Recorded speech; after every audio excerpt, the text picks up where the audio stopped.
Les damos la más cordial bienvenida a nuestros compañeros en Facebook y en Zoom. Y bueno, el día de hoy tenemos el gusto de contar con el doctor Bernardo Cervantes Sodi. Y bueno, para presentarlo, dejamos los micrófonos a la doctora Irene Cruz González. Doctora, adelante si gusta comenzar con la presentación del doctor.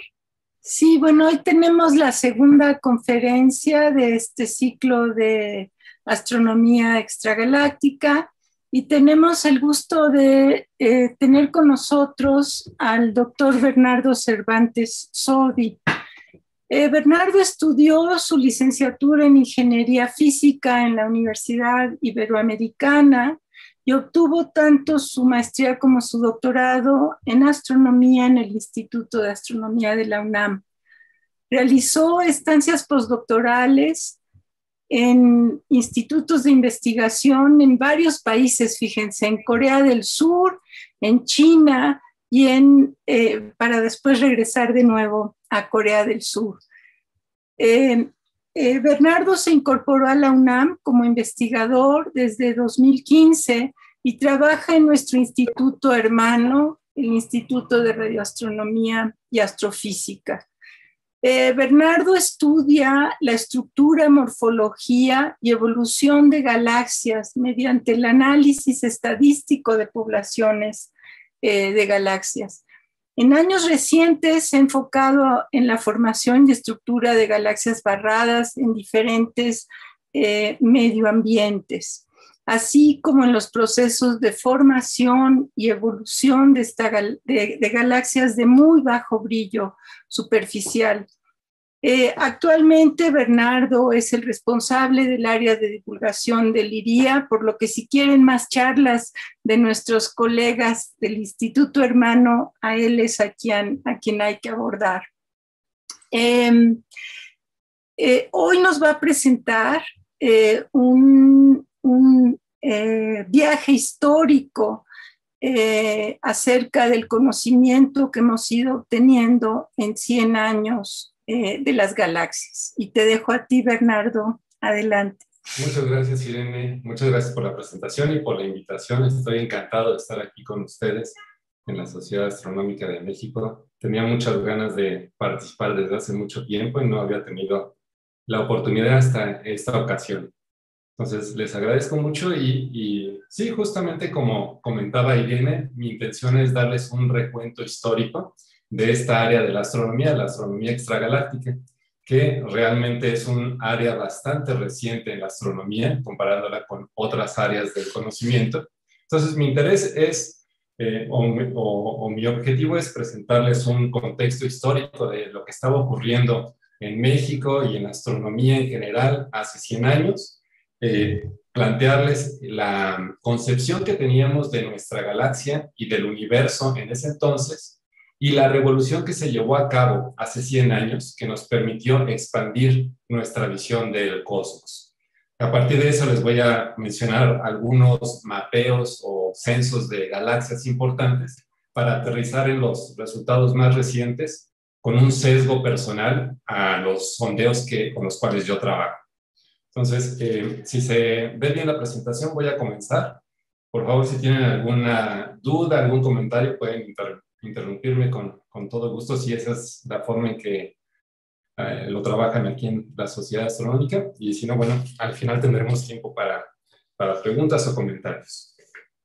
Y bueno, pues, ¿qué estaba sucediendo hace 100 años? Hace 100 años realmente el mundo era bastante similar a lo que tenemos ahora.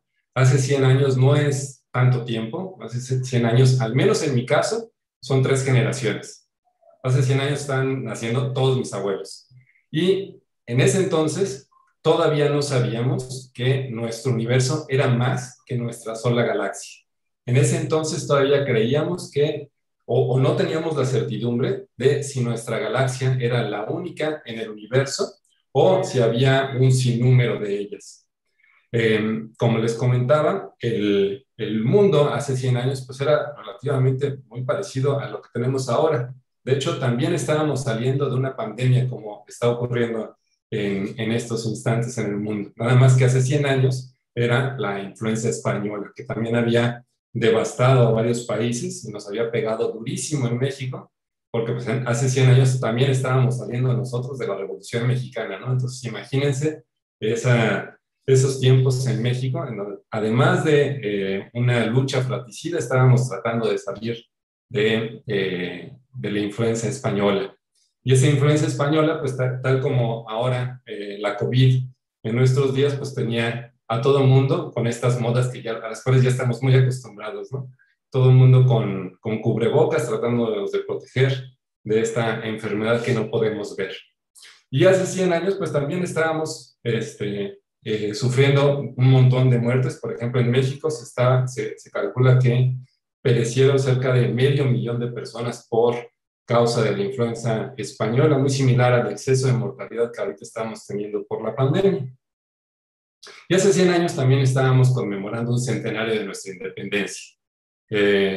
Al igual que ahora, entonces también teníamos un presidente un tanto indolente que empleaba distractores para ocultar los temas más importantes de México y entonces hacía una fiesta para distraer de la atención. Y entonces pues se llevaban a cabo estos desfiles majestuosos y invitaban a todas las naciones del mundo para celebrar en ese entonces el centenario de nuestra independencia.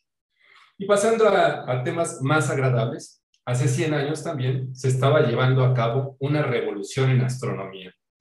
En astronomía hace 100 años, bueno, hace 101 años, se estaba llevando, o se acaba de llevar a cabo un debate importantísimo que iba a cambiar nuestra concepción del universo. Un debate entre Heber Curtis y Harlow Shapley. Y este debate, que más que debate fue una exposición de dos concepciones del universo, se llevó a cabo en la Academia Nacional de las Ciencias de Estados Unidos en Washington. Y aquí les muestro un documento ya histórico, es la invitación a esta exposición sobre estas dos concepciones que teníamos de nuestro universo. Y en esta exposición, tanto Shapley como Curtis iban a advocar por dos modelos del universo. En el caso de Shapley, Shapley estaba advocando por un modelo nuevo de galaxia. Shapley, que era un astrónomo del Observatorio Wilson, proponía que nuestra galaxia era 10 veces más grande de los modelos actuales de la misma. En tanto que Curtis proponía más bien un modelo tradicional de galaxia en donde nuestra galaxia era relativamente pequeña y por ser relativamente pequeña, las nebulosas espirales que ahora sabemos que son galaxias, las colocaba fuera de nuestra galaxia. Y entonces, a pesar de que los tamaños eran comparables, nada más 10 veces más grande o pequeña un modelo o el otro, la cuestión primordial aquí era que en el modelo de Shapley, todo el universo era nuestra galaxia y fuera de nuestra galaxia no había nada más. En tanto que en el modelo de Curtis, nuestra galaxia era una de tantas otras galaxias. Y les voy a platicar más o menos cómo es que llegaron a estos dos modelos de galaxias y cómo es que se resolvió esta trifulca de ideas. Bueno, el modelo de Curtis, el modelo pequeñito de galaxia, era muy similar al universo de Kapteyn, que era el famoso en esos tiempos. Ese modelo de universo de Kapteyn era un universo en el que nuestra galaxia era relativamente pequeña en forma de disco, como la que vemos ahora en el caso de Andrómeda, por ejemplo.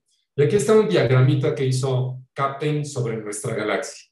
Esta es la mitad de nuestra galaxia y es más o menos un disco elongado, en donde el Sol está aquí señalado con un círculo hueco.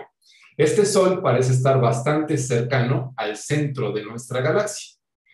Y para llegar a este tipo de modelos, Kapteyn y demás gente que advocaba por este tipo de modelos, lo que hacía era hacer un recuento de las estrellas que sabían que pertenecían a nuestra galaxia. Aquí les muestro una fotografía de cómo se ve la galaxia de San Pedro Mártir, y lo que ellos hacían era cuadricular la bóveda celeste, y entonces en cada uno de estos recuadros, imagínense aquí un recuadro, Kapteyn y colaboradores se ponían a contar las estrellas que había en cada uno de estos recuadros.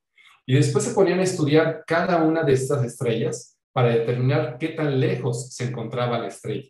Y así lo hacían cuadriculando toda la Vía Láctea.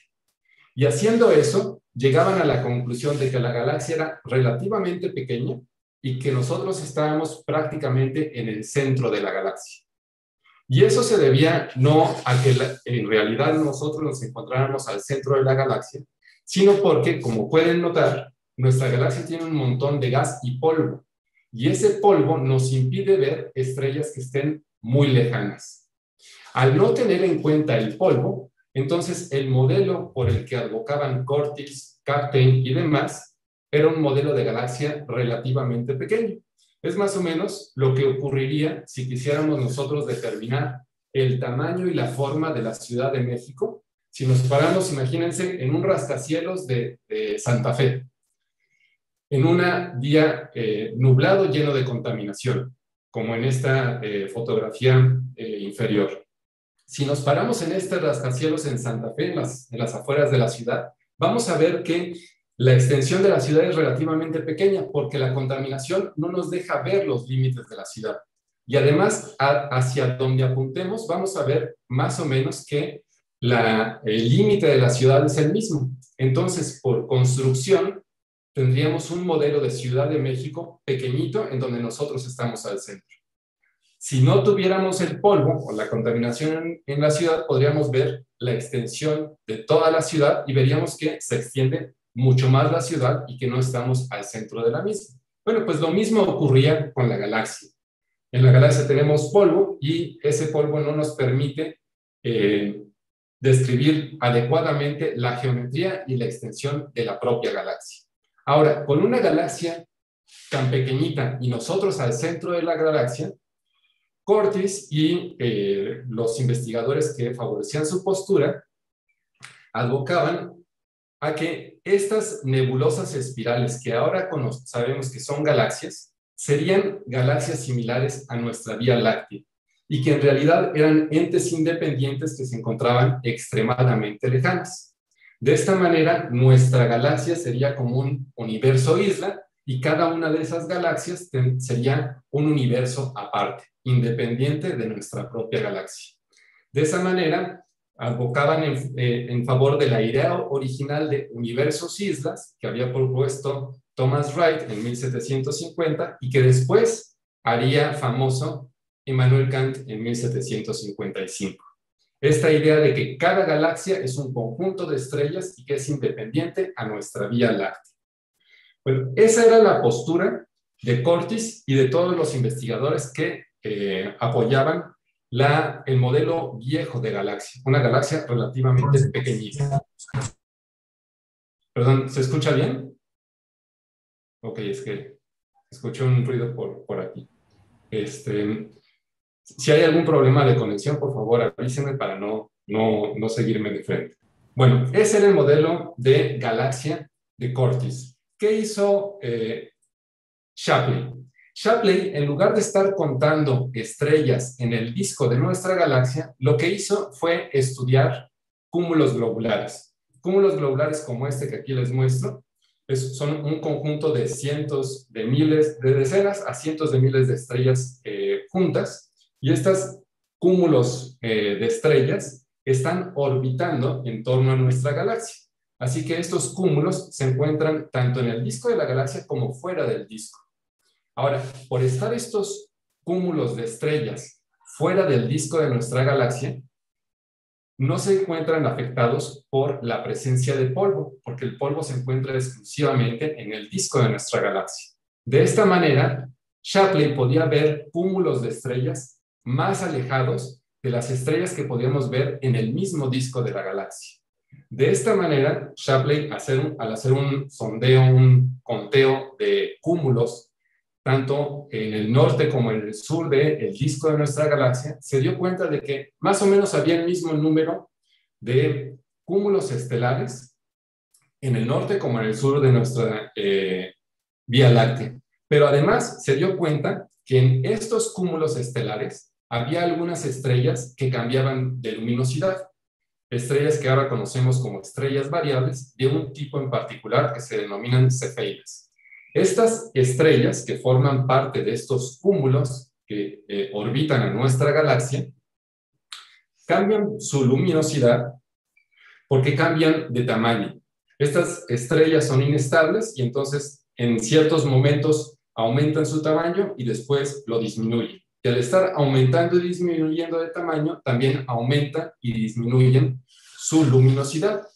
Bueno, pues resulta que si conocemos el periodo con el que varía esa luminosidad, podemos conocer su luminosidad intrínseca.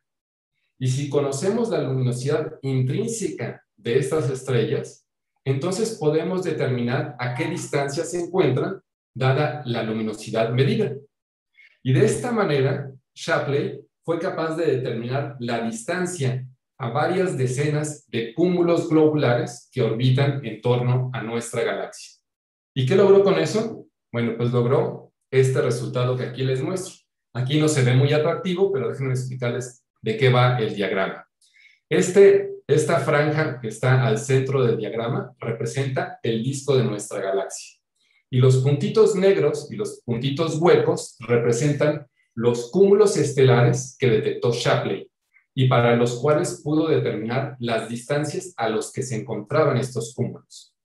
Bueno, pues se dio cuenta de que hay tantos cúmulos arriba como abajo de la Vía Láctea, pero también se dio cuenta de que esta distribución de cúmulos no están en torno al Sol, sino que esta distribución más bien están cargados en este diagrama a la derecha, lo que nos dice que el Sol no se encuentra al centro de la Vía Láctea si es que estos cúmulos orbitan el centro de la Vía Láctea. Así llegó a una conclusión de que nuestra galaxia debería ser bastante más grande, al menos 10 veces más grande de la propuesta de Curtis, y eso lo hizo entonces midiendo estos cúmulos globulares que se encontraban fuera del disco galáctico y a los cuales les podía determinar su distancia. Bueno, pues en eso consistió el gran debate, y en este gran debate con esta galaxia tan grandotota que proponía Shapley sobre la Vía Láctea, déjenme regresarme, no sé por qué no muestra esta imagen. Shapley decía entonces que todas estas nebulosas espirales debían estar contenidas en nuestra propia galaxia, y entonces nuestra galaxia era todo el universo. Y en ese momento, aunque se anunció como el gran debate, más bien nada más expusieron estas dos posturas. Y en 1920 no se llegó a ninguna conclusión. En ese entonces, hace 100 años, todavía no sabíamos si nuestra galaxia era la única en el universo o si era una de tantas cientos o miles que ya se conocían en ese entonces. Y no fue sino hasta que aparece Edwin Hubble que logró cargarse a uno de estos modelos y resolver el paradigma.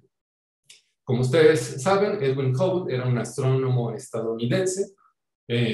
Originalmente había estudiado leyes, pero después rectificó el camino y ya se hizo astrónomo. Había estudiado leyes porque su papá lo obligó, pero bueno, al final de cuentas le interesaba la astronomía y se puso a estudiar astronomía. Y afortunadamente además tenía muy buenos contactos, entonces se hizo de los mejores telescopios y observatorios del mundo, y a partir de observaciones en el telescopio más grande que se tenía en el planeta en ese entonces, el telescopio Hooker en Estados Unidos, un telescopio de 100 pulgadas o 5.2 metros, empezó a hacer observaciones de estas nebulosas espirales. Y entre estas nebulosas espirales escogió a la nebulosa espiral más cercana que tenemos y más grandota que podemos detectar, Andrómeda. En esta galaxia de Andrómeda, esta es una de las fotografías que tomó Hubble en octubre de 1923, y él detectó que en la galaxia, en esta nebulosa espiral de Andrómeda, había una estrellita por aquí que había aumentado su luminosidad enormemente. Y en un principio creyó él que era una nova, una explosión, pero después se dio cuenta de que esa estrella aumentaba y disminuía su luminosidad. Entonces se dio cuenta de que era una de estas estrellas variables cefeidas. Y al ser una estrella cefeida, podía medir su periodo de luminosidad y determinar con precisión la distancia a la que se encontraba Andrómeda. Entonces, si podía determinar la distancia a esa estrella y esa estrella pertenecía a Andrómeda, podía determinar la distancia entre el Sol o la Tierra y Andrómeda. Y eso es precisamente lo que hizo. Y en 1924 publicó sus resultados, no nada más con una estrellita, sino con 36 estrellas variables en esta galaxia de Andrómeda, y llegó a la conclusión de que Andrómeda se encontraba a 300 kiloparsecs de distancia.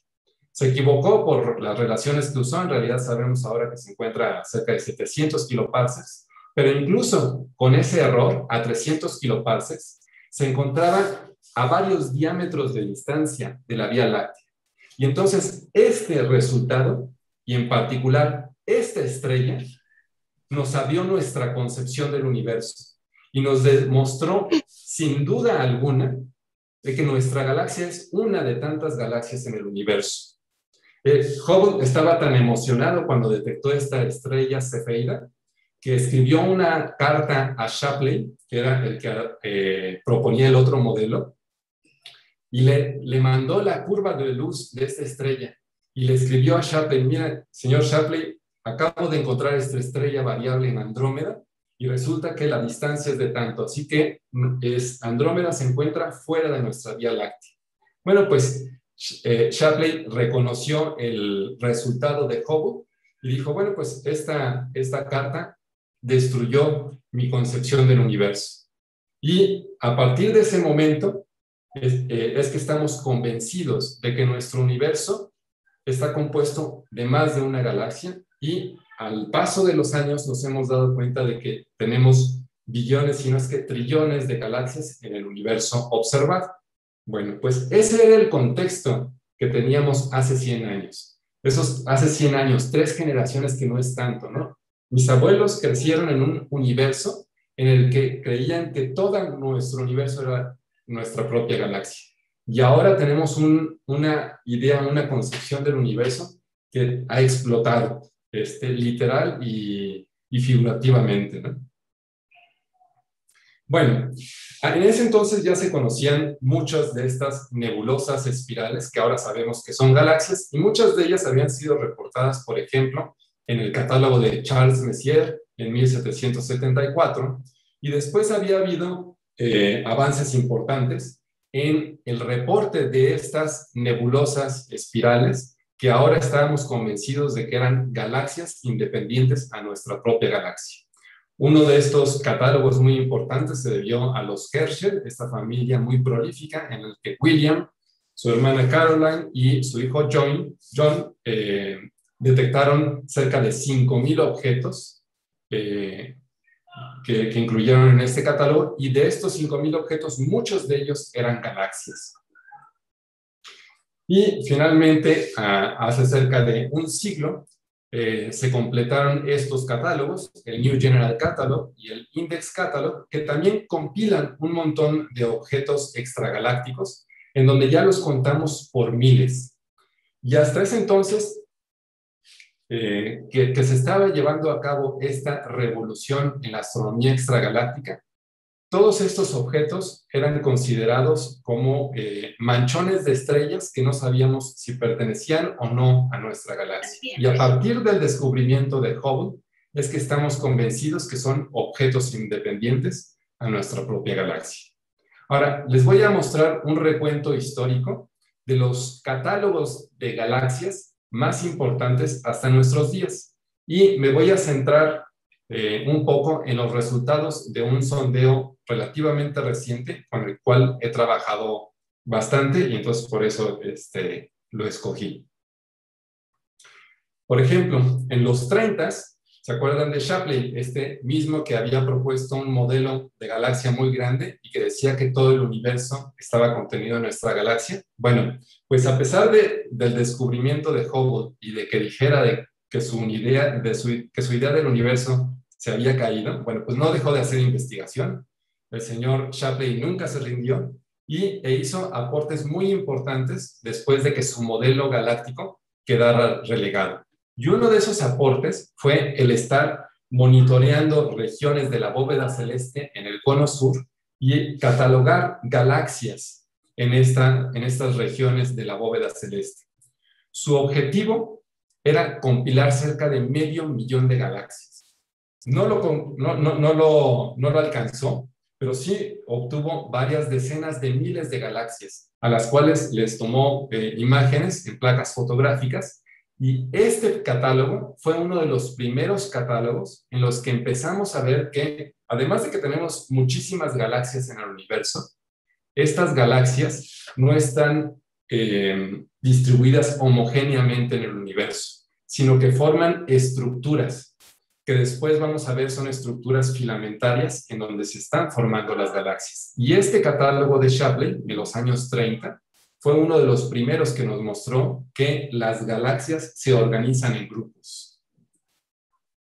Después vino un catálogo muy importante, precisamente sobre grupos de galaxias, publicado por Zwicky a finales de los 60, en donde ya se tenían cerca de 30,000 galaxias y 10,000 cúmulos o grupos de galaxias. Y en estos catálogos ya se dejó de estudiar exclusivamente a las galaxias y se empezó a estudiar también a los cúmulos de galaxias, para ver cómo se forman las galaxias y esas galaxias empiezan a agruparse en estos cúmulos muy masivos. De hecho, estos estudios también dieron pie a nuestra hipótesis actual de materia oscura, porque sabemos que estos cúmulos son inestables y necesitan materia oscura para que sean entidades estables gravitacionalmente. Otro de los catálogos muy importantes que quiero nombrar nada más de pasadita es el CFA del Smithsonian, en donde este catálogo también compiló cerca de 30,000 galaxias y también nos fue mostrando que estas galaxias se organizan en una estructura filamentaria en el universo. Bueno, pues desde los años 20 hasta los 70 hubo grandes avances en el área de la astronomía extragaláctica. Desde convencernos de que existe, o sea, que las galaxias son entidades externas a la Vía Láctea, hasta estudiar galaxias de diferentes tipos morfológicos, estudiarlas en grupos y ver cómo forman estructuras elongadas en el universo. Y ahora me voy a detener un momento en uno de los mapeos o censos digitales más exitosos de los últimos tiempos en astronomía extragaláctica. Y me refiero al sondeo digital del cielo Sloan. En inglés se le conoce como el Sloan Digital Sky Survey, y es un mapeo de la bóveda celeste cuyo objetivo original era estudiar la formación y evolución de galaxias. Y lo que se hizo en este sondeo es emplear un telescopio justamente de las mismas dimensiones del de Hubble, al menos el espejo, de 2.5 metros de diámetro. Este telescopio se encuentra en el sur de Estados Unidos y lo que se hizo con este telescopio fue tomar imágenes de la bóveda celeste de manera sistemática. Y lo que se trataba de hacer era de colectar la mayor cantidad de objetos extragalácticos que se pudiera. Poder registrar en placas fotográficas digitales ahora la mayor cantidad de galaxias y hacer estudios y conteos con estas galaxias. Aquí les muestro otra vez este telescopio en el Observatorio de Estados Unidos. Y como pueden ver, es un telescopio bastante particular. No es un telescopio que se encuentre dentro de su casetita y se abra la caseta para permitir las observaciones. Más bien, el telescopio sale de la caseta y tiene una libertad de movimiento muy amplia, además de que capturan imágenes bastante grandes. Bueno, pues este sondeo, este mapeo del cielo inició hace 20 años y la idea era justamente tratar de detectar la mayor cantidad de galaxias posibles. Y para lograr eso se necesitaba que el telescopio trabajara automáticamente por muchos años, tomando imágenes sistemáticamente. Y para eso pues se requiere de un montón de dinero y de recursos. Entonces se conformó una colaboración internacional de un montón de instituciones para colectar técnicos, científicos y recursos económicos para poder llevar a cabo este proyecto que ha perdurado durante 20 años. Lo que se hizo fue colocar una cámara digital en la base del telescopio y con esta cámara digital se fueron tomando imágenes de 1/3 de la bóveda del cielo. Esta cámara estaba compuesta por 30 CCDs y trabajaban en estas 5 bandas en el visible. Lo que hacía era tomar una imagen cada 54 segundos de una región pequeñita de la bóveda del cielo y después iba colectando varias de ellas para tratar de completar 1/3 de toda la bóveda del cielo. Aquí les muestro un acercamiento de la cámara que de momento era la cámara más grande que teníamos en el planeta. Y aquí no se ve qué tan grande es, pero déjenme mostrárselas en comparación con un humano. Aquí está uno de los investigadores, colaboradores de este proyecto, y aquí pueden ver de qué tamaño es la cámara que se empleaba para capturar estas imágenes de la bóveda del cielo. Comparen esta con los CCDs, por ejemplo, que tenemos en nuestras cámaras. Pues el CCD en mi camarita pues apenas cabría en esta región, ¿no? Y estas es las dimensiones que tenía esta cámara que permitió tomar imágenes de la bóveda del cielo por varios años consecutivos. Y el resultado de esta colaboración, pues eran imágenes como esta. Ya les había yo mostrado la imagen de Andrómeda que tomó Hubble. Bueno, pues esta es la imagen de Andrómeda tomada por este proyecto internacional. Y el área de visión de nuestra cámara es relativamente pequeña, por eso ven estas tiras aquí de diferentes colores, porque se debe mapear toda la galaxia de Andrómeda para poder conectar la imagen completa de la galaxia. La idea no es estudiar galaxias cercanas con esta cámara, sino más bien toda la bóveda celeste. Aquí les muestro, por ejemplo, otro campo de visión de este sondeo internacional, en donde tenemos pues, un montón de galaxias de campo, algunas estrellas de nuestra propia Vía Láctea, y colectando muchas de estas imágenes, se llegó a la imagen final de este proyecto internacional. Ahora les voy a mostrar la imagen final. Esta es una captura nada más de 54 segundos de esta cámara. Colectando todas las imágenes en un periodo de 5 años, se alcanzó a obtener este resultado. Este resultado muestra el área mapeada de la bóveda celeste para la cual se tienen imágenes con esta cámara. De hecho, se usaron al final 2 telescopios, uno en el hemisferio norte y uno en el hemisferio sur, y aquí tenemos las imágenes del hemisferio sur. El resultado final de la captura de imágenes de este sondeo son todas estas regiones de la bóveda celeste. Aquí lo que les muestro es una imagen de bajísima resolución. Si quisiera mostrar la imagen a toda su resolución, necesitaría algo así como 100,000 pantallas de alta resolución colocadas una tras de otra. Porque esto tiene tantísima resolución que es imposible desplegarla en mi pantalla o en cualquier proyector estándar.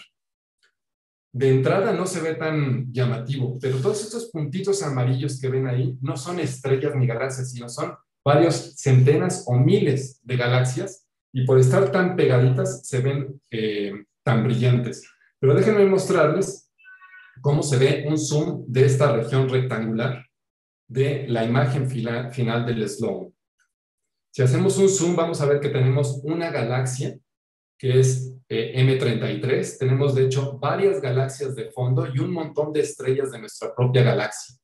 Pero la resolución de este sondeo es tan espectacular que podemos hacer un zoom también a esta región y vamos a poder resolver esta galaxia. Podemos ver la belleza de sus brazos espirales, de sus regiones de formación estelar. Y la bondad de este sondeo es tal que nos permite incluso hacer un zoom de alguna región de formación estelar y podemos detectar incluso este tipo de nebulosas. Es por eso que esta imagen no la puedo desplegar en todo su esplendor en este momento, ¿no? Pero toda esta información, afortunadamente, ahora es gratis y está al alcance de todos. Al final de mi presentación les voy a dejar una liga de internet en donde pueden bajar el sondeo final de esta gran colaboración y pueden incluso estar explorando las imágenes de galaxias, estrellas, cúmulos estelares que se logró capturar con este proyecto internacional. Ahora, hasta este momento, lo que hizo este sondeo o este proyecto internacional fue tomar imágenes de la bóveda celeste. Y entonces tenemos algo así como una imagen bidimensional de todas las galaxias y estrellas que se encuentren en esa región. Ahora, sabemos desde tiempos de Hubble, ahora, que muchos de estos objetos son extragalácticos y se encuentran muy alejados de nosotros. Para tener un mapa tridimensional de en dónde están colocadas todas estas galaxias, necesitamos ir un paso adelante. No basta con tomarle una fotografía a estas galaxias. Yo de esta fotografía no puedo determinar qué tan cerca o qué tan lejana está esta galaxia. Lo que sí puedo hacer es descomponer su luz. Por ejemplo, si hago pasar la luz de esa galaxia a través de un prisma, voy a descomponer su luz en sus colores. Esa técnica se conoce como espectroscopía. Y si hago esto para las galaxias, puedo estudiar la luz que viene de cada una de esas galaxias. Ahora, si hago eso para cada una de las galaxias, por ejemplo, si escojo una de estas galaxias y me fijo en la luz que viene del centro de esa galaxia, le pongo un prisma y disperso su luz para estudiar los componentes de esa luz de esa galaxia, voy a obtener algo como esto. Una emisión de diferentes colores en donde puedo detectar incluso elementos que conozco en el laboratorio en tierra. Y a partir de un análisis bastante elaborado de esta luz descompuesta en colores de nuestras galaxias, puedo determinar la distancia a la que se encuentran esas galaxias. Y es más, si hago eso para la luz del centro de esta galaxia, puedo determinar no nada más a qué distancia se encuentra, sino también puedo determinar qué tipo de estrellas hay en esa galaxia. Y con estudios suficientemente refinados, incluso puedo determinar cómo se mueven las estrellas dentro de esa galaxia. Y ese era justamente el objetivo de este proyecto internacional. Una vez que obtuvimos las imágenes de todos los objetos extragalácticos que podíamos, lo que se tuvo que hacer es volver a observarlos. Ahora, ya que sabíamos dónde estaban en la bóveda del cielo, había que descomponer la luz de cada uno de estos objetos para poder determinar a qué distancia se encontraban. Déjenme pasarme a esa parte. Y entonces lo que se hizo fue generar placas metálicas con los mapas en donde se encontraban los objetos a los cuales les queríamos descomponer su luz. Si nos interesaban galaxias, entonces en un área de observación teníamos que determinar en qué posiciones había galaxias. Hacíamos un agujerito en esta placa metálica y en cada uno de esos agujeritos necesitábamos colocar una fibra óptica para descomponer la luz de las galaxias. Y eso es lo que se hace en este tipo de observaciones. Una vez determinada la posición de la galaxia, se hace esta placa metálica y a mano se tenía que estar enchufando las fibras ópticas para poder descomponer la luz de todas las galaxias que habíamos observado. Así, a manita, ¿no? Les voy a mostrar aquí un video del trabajar que era hacer eso. Una vez que se habían determinado las posiciones de las galaxias, entonces a mano se debían ir enchufando todas estas fibras ópticas para colectar la luz de esas galaxias, analizarla y poder determinar a qué distancia se encontraban las galaxias y poder determinar sus propiedades internas. Y el resultado era un mapa tridimensional. Lo que veíamos ya no es, lo que ahora podemos determinar ya no es un mapa bidimensional en la bóveda del cielo, sino que podemos determinar a qué distancia se encuentra cada una de las galaxias que observamos.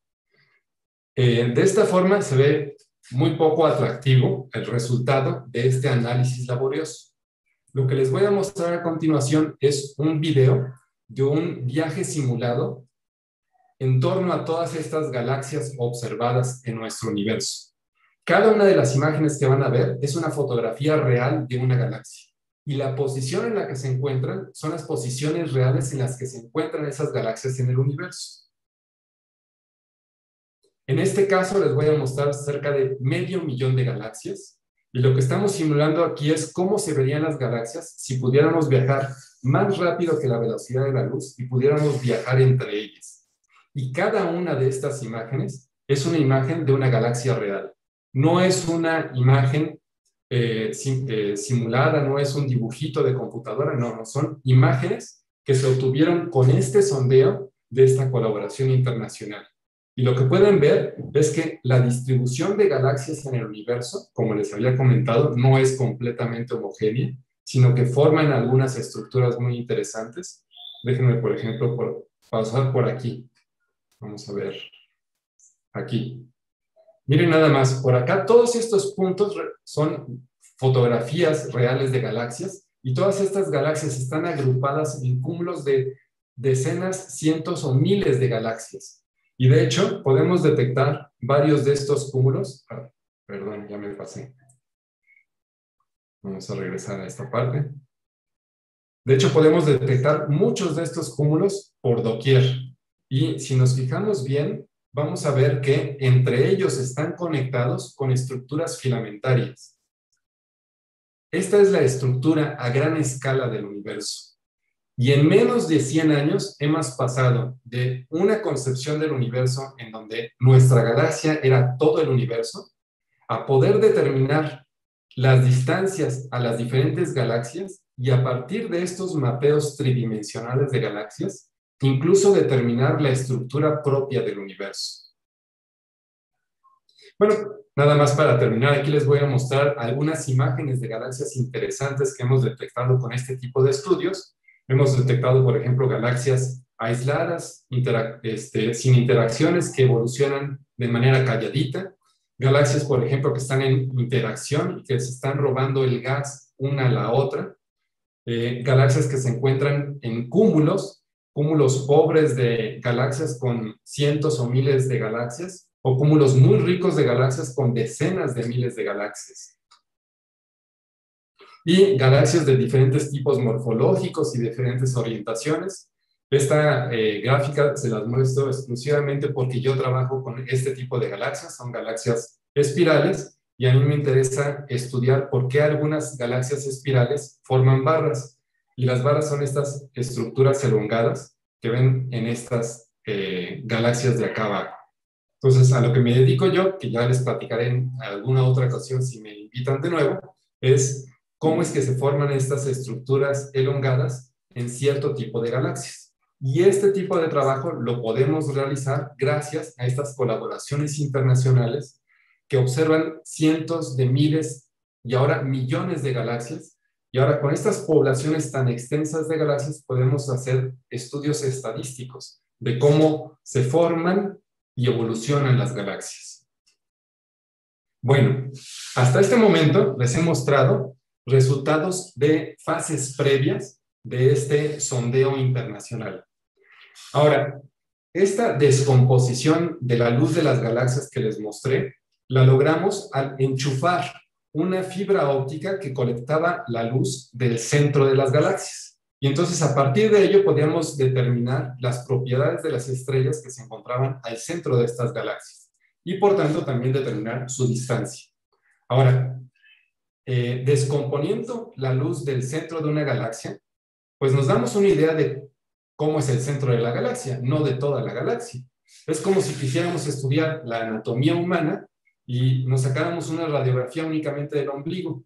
Bueno, pues sí, vamos a aprender mucho del abdomen, pero no vamos a darnos cuenta de que el humano tiene también ojos, cerebro, o de cómo funciona el corazón. Para eso necesitaríamos una radiografía de cuerpo completo. Lo mismo necesitamos hacer para las galaxias. Si queremos estudiar a toda la galaxia y no entender únicamente su centro, necesitamos descomponer la luz que proviene no nada más del centro de la galaxia, sino de todo el cuerpo de la propia galaxia. Y así, de la misma manera que enchufamos fibras ópticas en la posición indicada para colectar la luz del centro de las galaxias, lo que se hizo fue colectar un montón de estas fibras y apuntar un bonche de ellas a cada una de las galaxias para poder estudiar las diferentes regiones de 10.000 galaxias. Y este es el paso en el que nos encontramos ahora. Estamos estudiando ya el interior de las galaxias y no nada más de 10 o 100, sino de decenas de miles de galaxias para entenderlas, bueno, incluso las partes más alejadas de las propias galaxias. Lo que estamos logrando con este tipo de estudios es descomponer la luz que proviene de estas galaxias y entonces podemos estudiar, por ejemplo, si en el centro de las galaxias tenemos estrellas jóvenes o viejas, o si, por ejemplo, tenemos mucho o poco gas en las diferentes regiones de las galaxias, y, por ejemplo, cómo evoluciona esa componente de gas. Podemos hacer un montón de estudios ya detallados y resueltos de cada una de estas galaxias. Y a mí esta parte me parece impactante, que en menos de 100 años hayamos pasado de haber detectado nebulosas espirales y no saber qué eran, a ahora poder determinar en dónde se encuentran y incluso poder determinar sus características internas a partir de este tipo de estudios. Finalmente, les voy a dejar con la idea del proyecto que se está llevando en este momento. Todo el proyecto del Sloan que les había comentado hasta ahorita ya ha concluido y ya tenemos los datos finales. Ahora, lo que se trata de hacer es de colectar aún más galaxias. Y no nada más galaxias, sino también galaxias más lejanas. Entonces, la idea es tratar de hacer lo mismo, pero ahora con un telescopio más grandotote. Y ahora, en lugar de estar enchufando fibras ópticas a mano para apuntar a cada una de las galaxias, con un avance tecnológico de 20 años, pues entonces en lugar de tener a un pobre esclavo humano ahí enchufando fibras ópticas, lo que se hace es construir fibras robotizadas. Y entonces en lugar de tener fibras fijas en un plano focal, lo que se logra es estas fibras que están montadas en robots y los robots se pueden mover independientemente para apuntar a diferentes galaxias.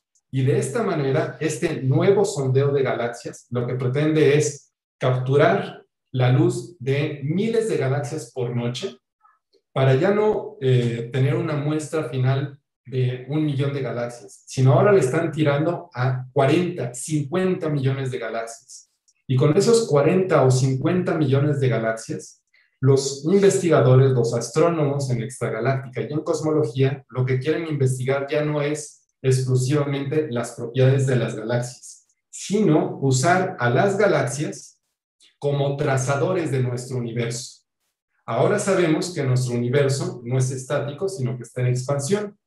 Y la forma de estudiar esa expansión de nuestro universo es estudiando cómo se mueven relativamente unas a otras esas galaxias. Es decir, usar las galaxias como puntos prueba para ver la estructura misma del universo. Y a partir de estudiar galaxias cada vez más lejanas y más galaxias, poder entender la geometría misma del universo y cómo evoluciona el universo en su conjunto.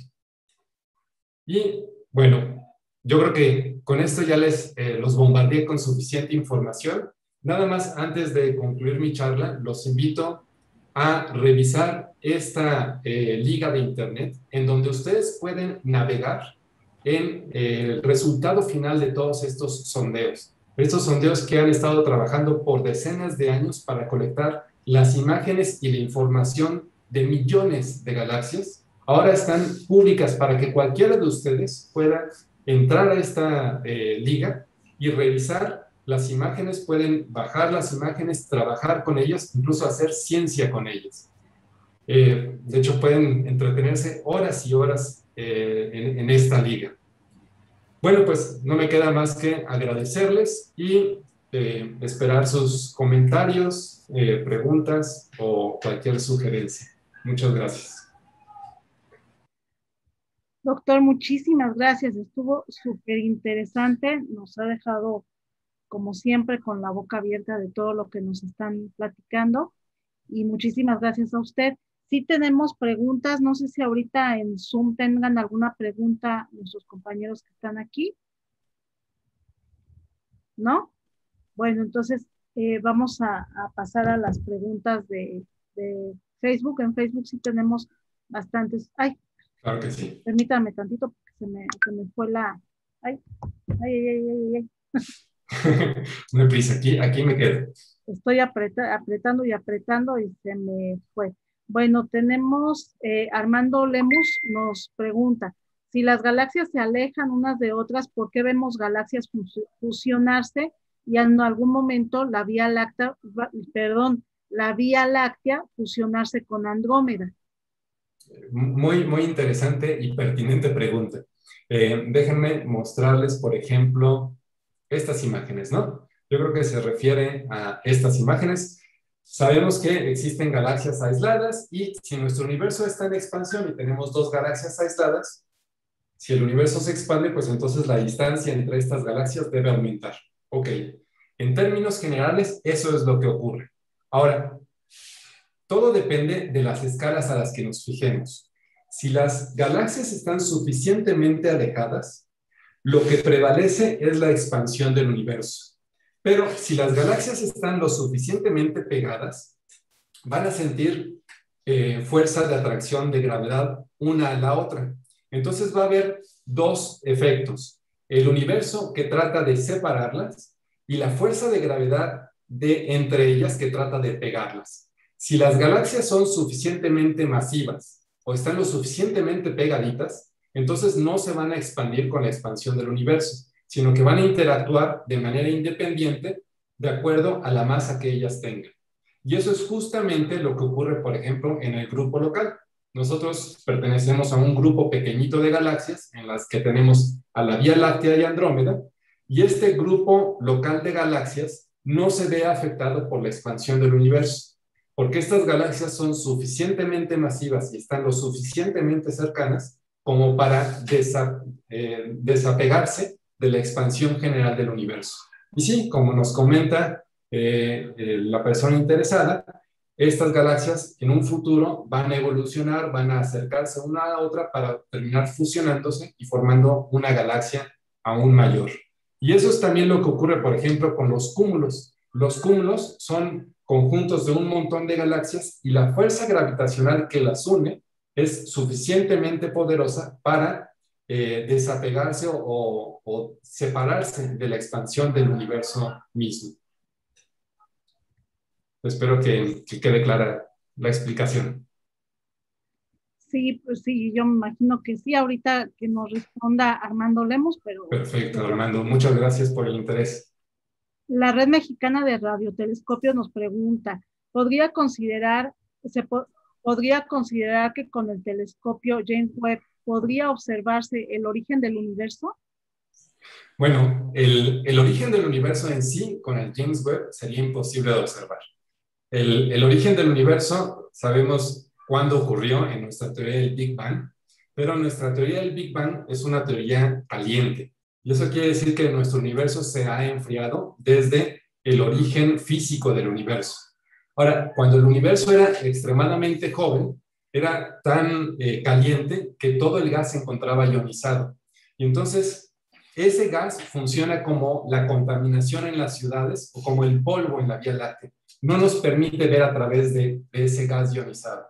Y entonces, aun cuando tengamos el telescopio más refinado, más grande y más prístino que se les ocurra, nunca vamos a poder ver, al menos en longitudes de onda visible, el origen mismo del universo, porque va a estar oculta en este fog, en esta neblina del universo caliente.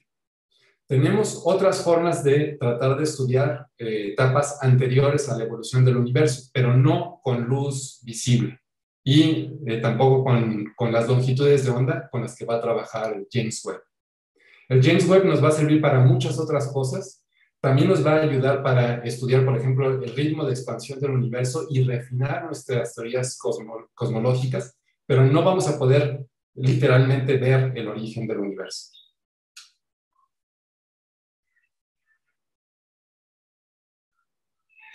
Muchas gracias, profesor. Tenemos felicitaciones. Edith nos dice, muy interesante y muy amena la forma de dar conferencia. Y bueno, Muchas la gracias. científica Laura Parrao, que anda un poquito afónica ahorita, pero le manda saludos. Yo también, y le agradezco muchísimo la invitación. Me dio gusto verla, al menos en video. Muy bonita conferencia. Muchísimas gracias a Bernardo, dice. Muchas gracias, Laura, y qué gusto volverte a ver. Sí, nos da mucho gusto. Arturo Ibarra en Zoom. En México, aproximadamente desde cuándo se ha estudiado o se ha podido estudiar la distribución de galaxias en el universo conocido? Ay, el área de astronomía extragaláctica tiene muchos años en México. Se ha estudiado desde el siglo pasado. De hecho, el nacimiento de la astronomía moderna en México va de la mano de la de Estados Unidos y de la de Europa. México, de hecho, participó en varios sondeos no extragalácticos. Por ejemplo, participó en la Carta del Cielo, que más bien fue un sondeo galáctico. Y en México ha hecho esfuerzos muy importantes en la astronomía, a pesar de los pocos recursos con los que contamos y de la poca cantidad de astrónomos profesionales en comparación con otros países. Y, por ejemplo, en el caso del sondeo de este proyecto internacional que les mostré, somos miembros participantes enteramente al 100% y aportando recursos tanto técnicos, científicos como económicos desde hace unos 7 años para atrás.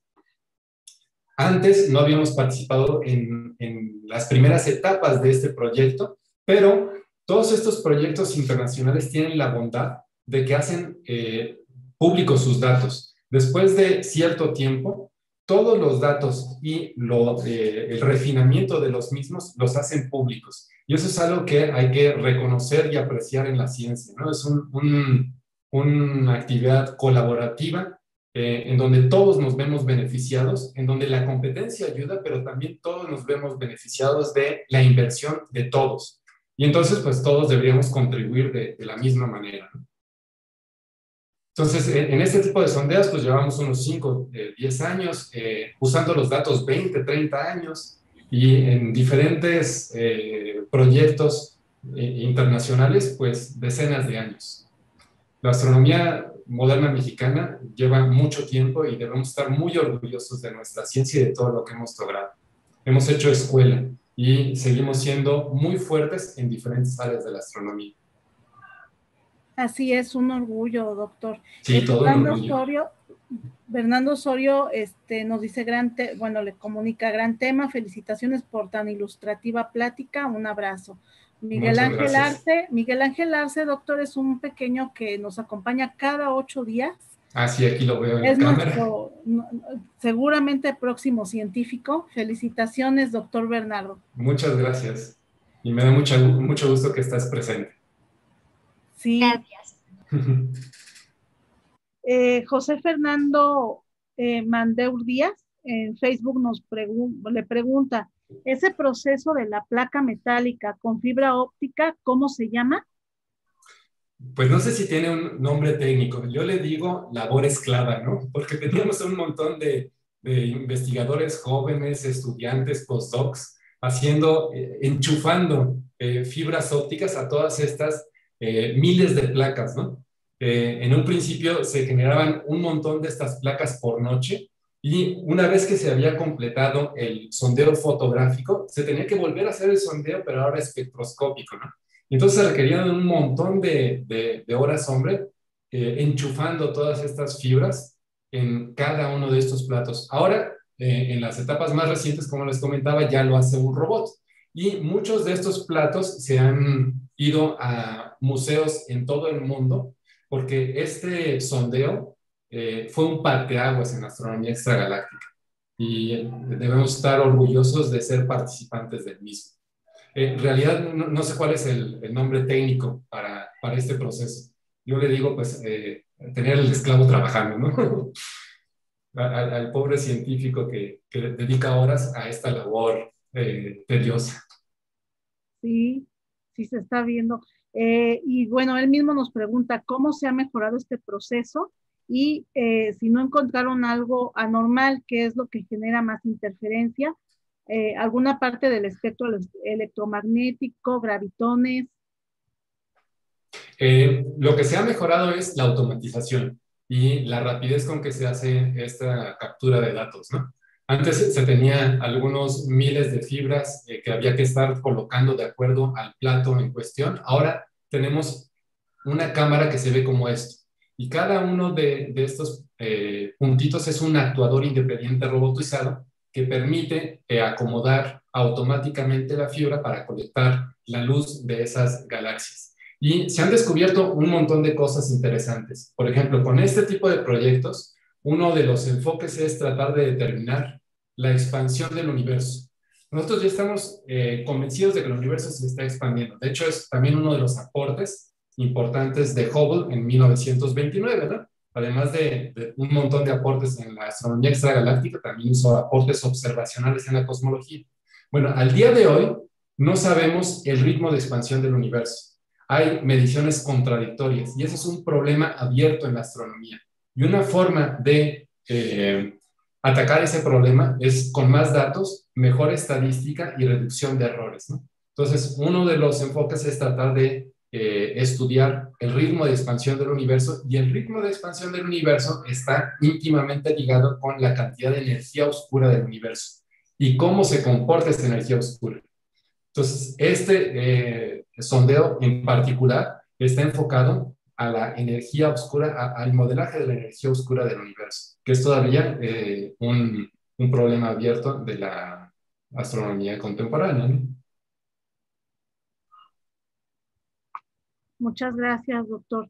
Y también en Facebook ahorita nos están haciendo muchas preguntas. A ver José cuántas nos da Fernando, tiempo de contestar. sí, sí, sí, usted me dice cuando... No, pues cuando ustedes se cansen, a ver cómo te adelantamos. No nos conoce, doctor, no nos cansamos, nos han dado las 11, las 12. Bueno, sigamos, vamos a echarnos un maratónico entonces. José Fernando no, de Facebook nos pregunta, perdón, no, Sonoide Garlas, ¿se sabe por qué las galaxias forman esa estructura en filamentos? Sí, se sabe por la forma en que actúa la propia gravedad. Es más, podemos reproducir esta estructura filamentaria. Déjenme mostrarles un mapa por aquí de la distribución de galaxias. Entonces, ¿se acuerdan? Esta imagen representa cómo se ve la placa fotográfica de un montón de miles de galaxias en la bóveda celeste, y esta es su distribución en nuestra línea de visión, es decir, cómo están organizadas en función de su distancia. Y podemos ver que esta estructura es filamentaria, en donde tenemos algunas regiones huecas, algunas regiones muy luminosas, en donde tenemos un montón de estas galaxias. Bueno, pues el cómo están distribuidas estas galaxias, de hecho, se debe a cómo estaba distribuida inhomogéneamente la materia al origen del universo. Cuando nuestro universo era extremadamente pequeño, extremadamente denso y caliente, había fluctuaciones cuánticas que provocaron fluctuaciones en el campo de densidad de la materia. Y esas fluctuaciones en el campo de densidad de la materia se quedaron congeladas una vez que se desacoplaron la materia normal y la materia oscura. Y cómo se forma esta estructura filamentaria depende exclusivamente de la fuerza de gravedad. Si tenemos regiones relativamente cercanas, por la fuerza de gravedad que siempre es aditiva, van a tratar de unirse. Y al tratar de unirse van a formar estas estructuras filamentarias, que primero van a colapsar en una, después en dos y después en tres dimensiones para formar, por ejemplo, estos cumulitos semicirculares.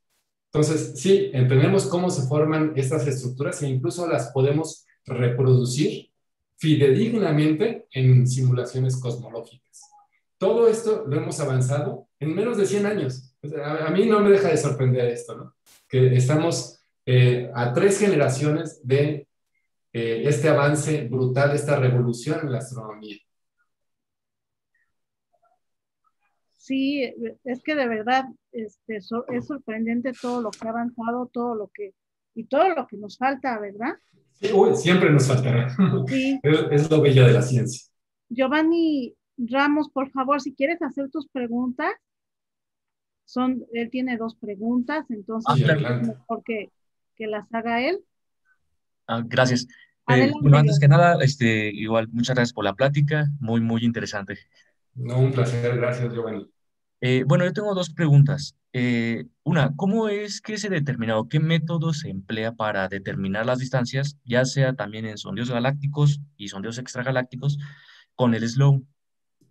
Y Eh, bueno, y la segunda, ¿qué diferencia hay con Gaia? Bueno, Gaia hace esta astrometría galáctica, ¿no? sí, Por favor, gracias. para la determinación de distancias hay un montón de métodos, ¿no? Yo nada más les expliqué un método que es bastante directo, que es el de estas estrellas variables, ¿no? Las estrellas cefeidas, que si podemos detectarlas en galaxias cercanas, podemos entonces determinar a qué distancia se encuentra la estrella y por tanto su galaxia. Ahora, en el Sloan lo que se hace es un modelaje de la luz descompuesta en este estudio espectroscópico. Lo que se hace es identificar las líneas de elementos que conocemos y determinar su corrimiento al rojo. Ahora, su corrimiento al rojo nos va a determinar la velocidad relativa que tenemos entre nosotros y el objeto que está emitiendo esa luz. Y ahora, si adoptamos, por ejemplo, una ley de expansión del universo, sabemos que el qué tan rápido se aleja una galaxia tiene que ver con su distancia. Entonces, de manera indirecta, conociendo su velocidad de recesión, puedo calcular su distancia. Ahora, para Gaia es completamente diferente porque no tenemos este tipo de efecto. Las estrellas de nuestra propia galaxia no se están expandiendo, nuestra galaxia es estable gravitacionalmente. En ese caso, lo que se hace son paralajes y es estar viendo cómo se mueve relativamente una estrella cercana en comparación de un fondo aún más lejano.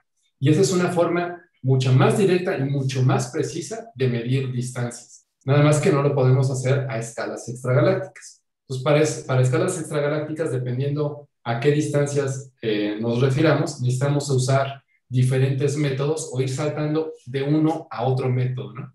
Para hacer lo que se conoce una escalera de distancias. Sé que un método funciona para distancias cortas, entonces lo uso para medir cierto tipo de objetos y después lo extrapolo cuando veo esos objetos a mayores distancias.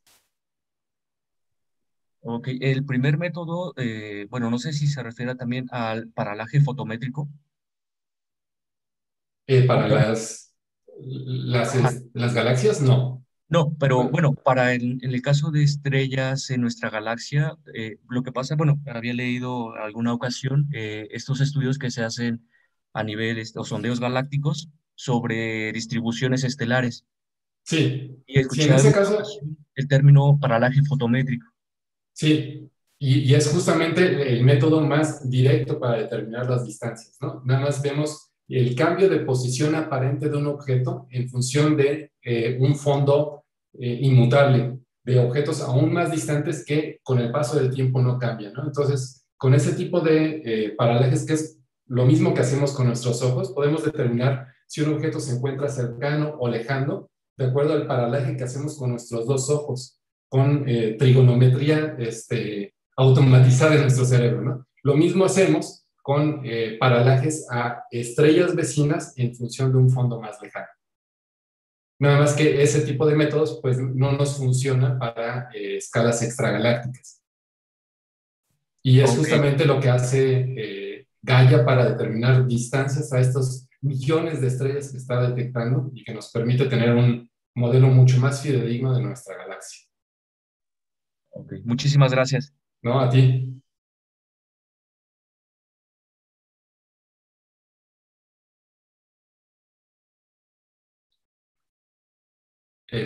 No escucho nada, creo que tienes el micrófono apagado. Sí, no se escuchaba. Perdón, ya. Va, gracias. Berta Ojeda nos pregunta, doctor, ¿las estrellas de los brazos de las galaxias se mueven de un brazo a otro? Y si es así, ¿en qué tiempo lo harán? Gracias. Eso es muy interesante. Déjenme encontrar Bueno, aquí tenemos varias imágenes de galaxias, ¿no? Me está preguntando si las estrellas de un brazo espiral pueden saltar de un brazo al otro. Bueno, de hecho, lo que estamos viendo aquí no son estrellas particulares, sino conjuntos de estrellas. De hecho, si viéramos nada más la distribución de estrellas, veríamos que sería bastante pareja. Aquí lo que vemos como brazos espirales son más bien regiones de formación estelar. Y estas regiones de formación estelar se forman por ondas de compresión en nuestra galaxia. De hecho, las estrellas se pueden estar moviendo más rápido o más despacio que estos brazos. Entonces, por ejemplo, si tengo un brazo aquí que se está moviendo en esta dirección, puede ser que haya una estrella que vaya aún más rápido y pase por el brazo y lo atraviese. O en algunas otras regiones que el brazo vaya alcanzando a las estrellas del disco de la galaxia. Son cinemáticas independientes de una y otra cosa.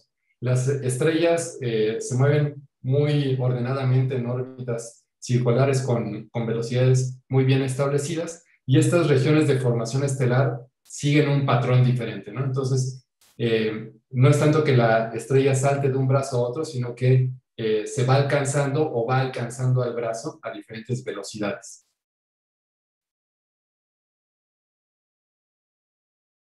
Muy bien, muchas gracias, doctor. Tenemos a René A. Ortega, es del Instituto de Radio. Es mi colega, ¿cómo no?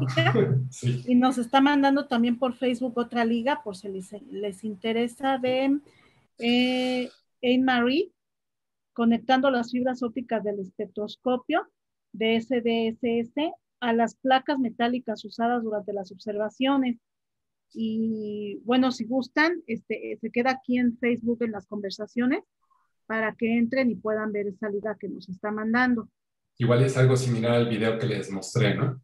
Me imagino que sí debe de ser.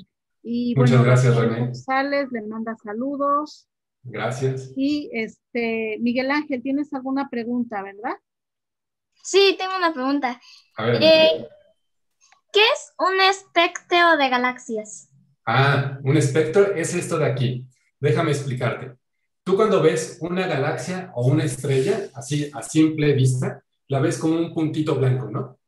Bueno, ese puntito blanco es la luz que nos viene de ese objeto, ya sea una estrella o una galaxia. Y la vemos blanca porque es una combinación de muchos colores que tiene ese objeto. Ahora, si esa luz la haces pasar por un prisma, la vas a desdoblar. Y entonces vas a ver la cantidad de luz azul que proviene de esa galaxia, la cantidad de luz verde, amarilla y roja. Esto es el espectro de esa galaxia. El descomponer la luz que viene de esa galaxia y que parece blanca en sus diferentes colores. Y a partir de descomponer esa luz podemos estudiar un montón de cosas de esa galaxia, ¿no? Podemos conocer qué tipo de estrellas tienen, cómo se mueven, qué elementos tienen, porque si lo hacemos con gran precisión podemos cuantificar cuántos elementos de la tabla periódica encontramos en esos objetos. Pero básicamente se refiere a esto, a desdoblar la luz de los objetos en sus componentes de colores. Así como lo ves en el arco iris, una vez que llueve, esa luz del sol se ve difractada por las partículas de agua en la atmósfera y hace que la luz del sol se descomponga en sus colores. Gracias. ¿A ti? Muchas gracias, doctor. Pues creo que ya lo que nos queda pues son felicitaciones. Arturo Ibarra le comenta del mapa de distribución de galaxias, sobre todo el haber tenido la oportunidad de conocerlo en vida. Pues sí. Sí, es una maravilla. Estamos viviendo en una era dorada de la astronomía. Así es. No sé si tengan alguna otra pregunta a nuestros compañeros en Zoom, en Facebook creo que ya nada más. ¿Cuántas galaxias se estima que hay en nuestro universo? Uy. Bueno, nuestro universo, nos vamos a referir nada más al universo observado. Ese universo al cual podemos alcanzar a distinguir con nuestros instrumentos. Bueno, pues las estimaciones no es que estemos contando una y cada una de las galaxias, sino que se estudia una región y entonces se extrapola. Las estimaciones más recientes del número de galaxias que existen en el universo son de miles de billones de galaxias, al menos en el universo observado. Si nuestro universo es infinito, pues entonces tendríamos un infinito número de galaxias, ¿no?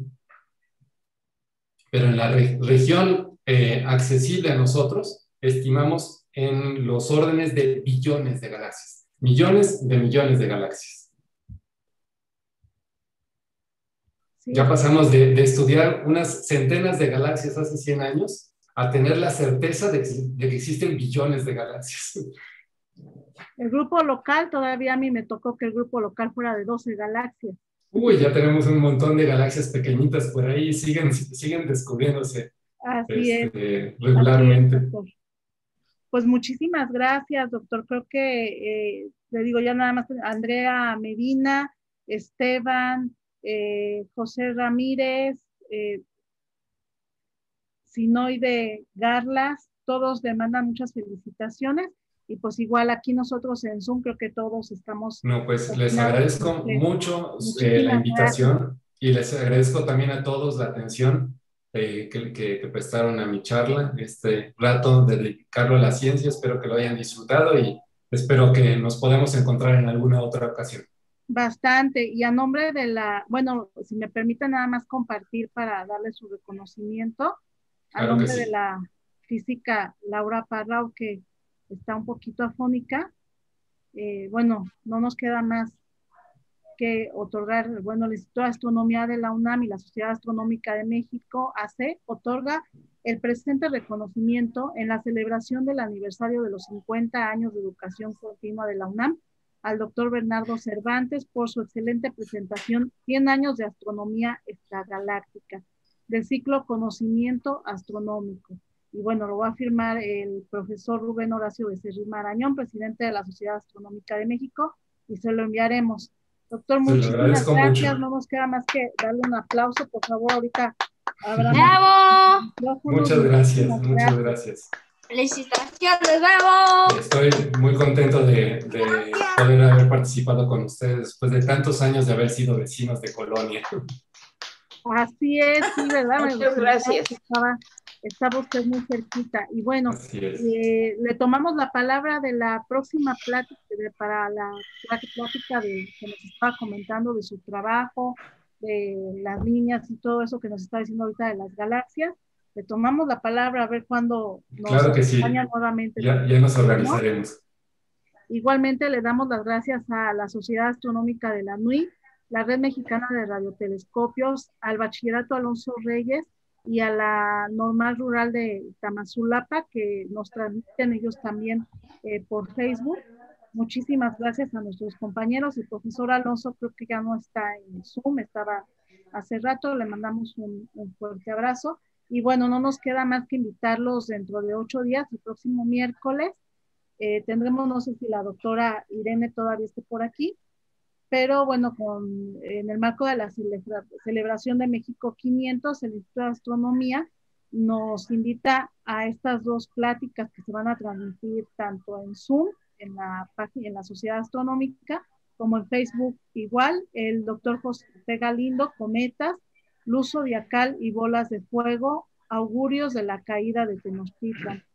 Y la doctora Irene Cruz González nos hablará sobre San Pedro Mártir, sitio astronómico. Sí, no sé si todavía esté por aquí, pero bueno, los esperamos dentro de 8 días estas 2 conferencias. Una va a ser a las 20 horas y a otra a las 20:30. Nos vamos a enlazar nosotros al Instituto de Astronomía. Y pues no nos queda más que darles las gracias a todos que nos acompañaron, a nuestros compañeros en Facebook Live y aquí en Zoom. Muchísimas gracias, doctor, muchísimas gracias. Gracias a la física Laura Parrao, que ya se encuentra otra vez aquí con nosotros. Y bueno, a la doctora Irene, que creo que ya no está, ya nos avisó que si llovía se iba a tener que salir. Pues muchísimas gracias, un abrazo fuerte y nos vemos dentro de 8 días. Aquí los esperamos. Muy buenas noches, hasta luego. Bonita noche a todos. Bonita noche, adiós.